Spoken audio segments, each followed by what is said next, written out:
I'm going to tell y'all something of why I think that everything that's going on around the world could be used as a distraction. You may think it's a good or bad thing, but it's a thing. It's a thing that could absolutely take place. All right, so we're gonna do a quick pour over.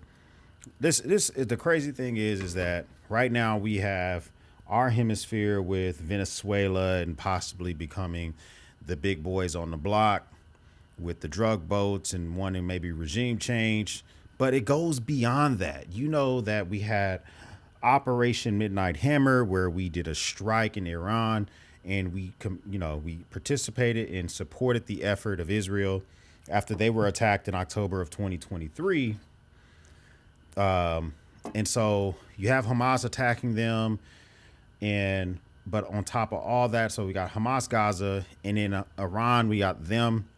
We attacked their nuclear program. We've been supporting both efforts for Israel.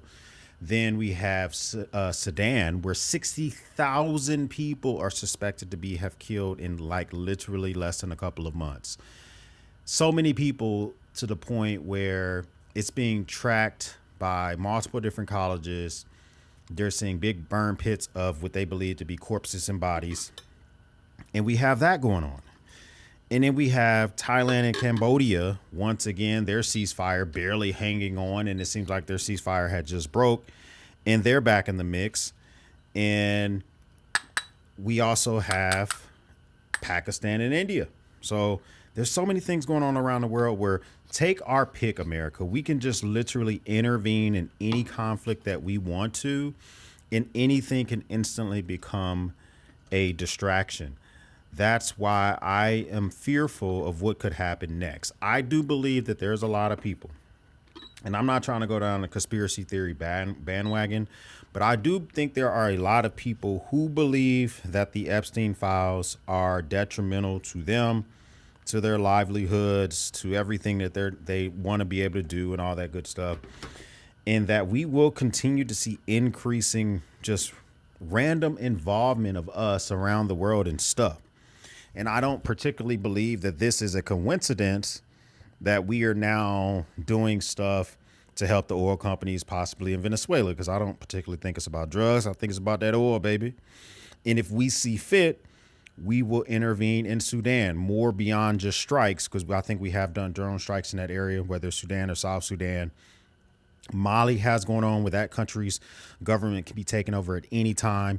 Chad has Sudanese people spilling over into its country as they try to flee the RPK and those forces that are literally just killing people by the thousands.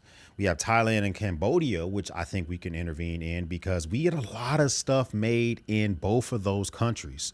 Like it's a heavy, heavy use case for those countries on our gear.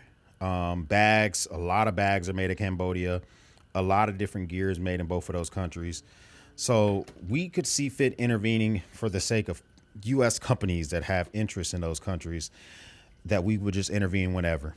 Pakistan and India both are nuclear powers, and they're always beefing. I think I need to dig deeper into the Pakistan-India thing, because I actually don't know why they're always beefing. But the point is that any of this stuff, because the rich and powerful, I believe, could be completely worried about themselves when it comes to Jeffrey Epstein and stuff like that.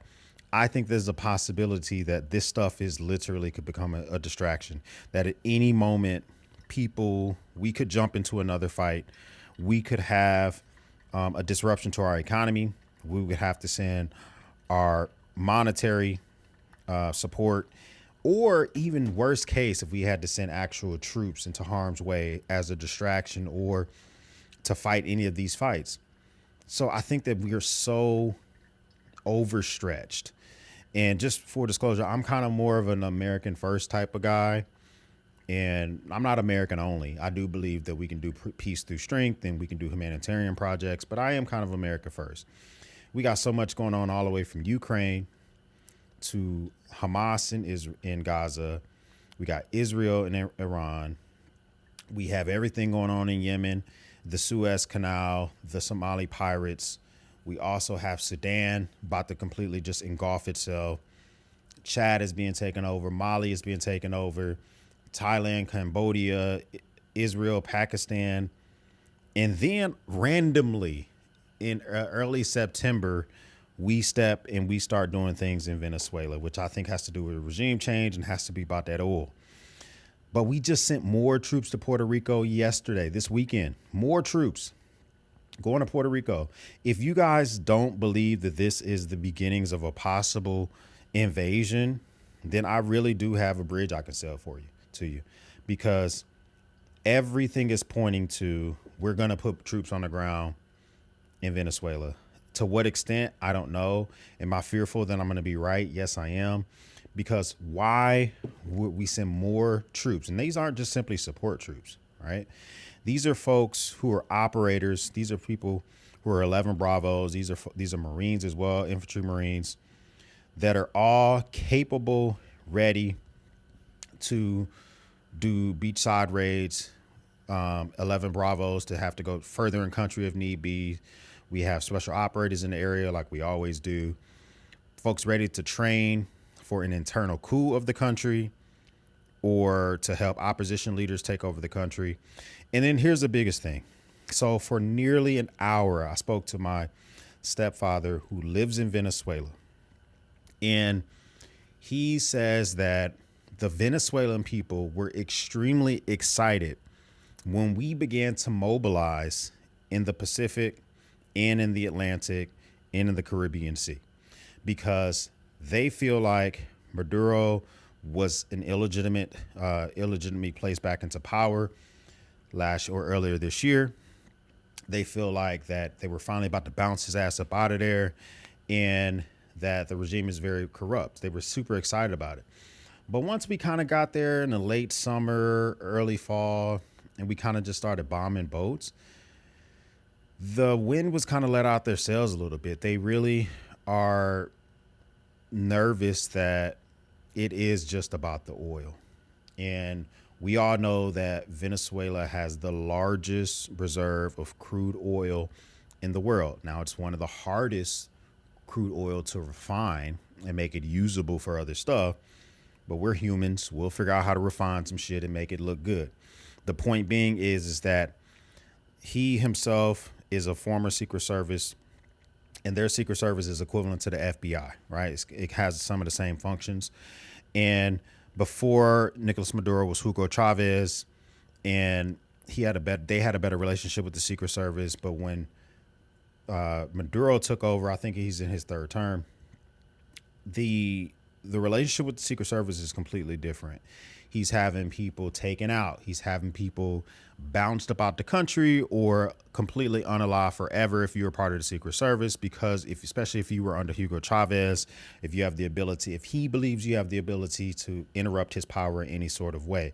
So my father-in-law for a while had to flee to Trinidad and Tobago, but he went back to Venezuela because he loves his family. He loves the cousins that we have there and the family that his sisters that he has there.